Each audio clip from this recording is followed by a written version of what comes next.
Good morning mga kapiko ay isang buong Good morning mga kapatid. Good morning, good morning.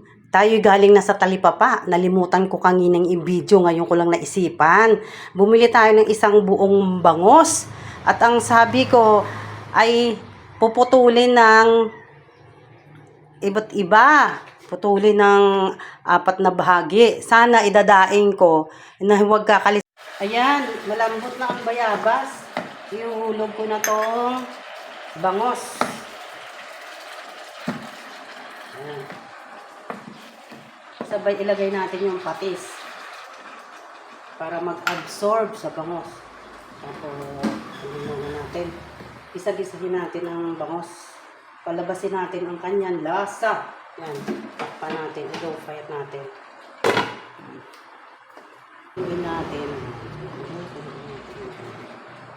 para lumabas ang lasa ng bangus. Pagkarin natin. Gisa natin siya.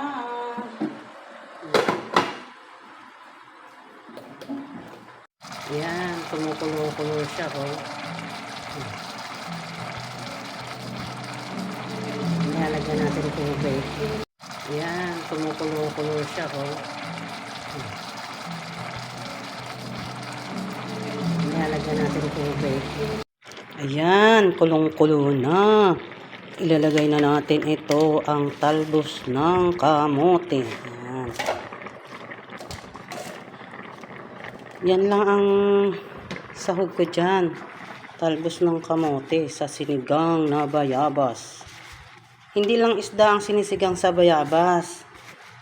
Karning baboy din. Pero yung iba dito, piniprito muna ng bahagya pag sinigang sa bayabas.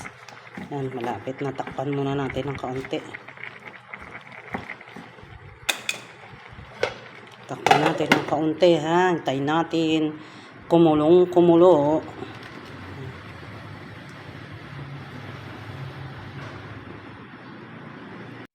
Ayan. Luto na ang ating sinigang sa bayabas na bangos. Diba the last time niluto ko ay tilapia. Ngayon sa bangus naman. Ayan. Oh, let's eat na tayo. Let's eat na. Diba? Patayin na natin siya. Kulo na. Ayan. 12 na. It lunch time, kain na tayo. Ayan. Nagsosolo ako, kakain. Tulog kasi isang anak ko. Yung isang anak ko wala din eh. Ayan, ganoon talaga. Kaya 2 bangus lang ang aking isinigang. Kaya yung isa kahit man ay matira. Ano naman siya yun. Let's eat. Let's eat, let's eat. Sinigang sa bayabas.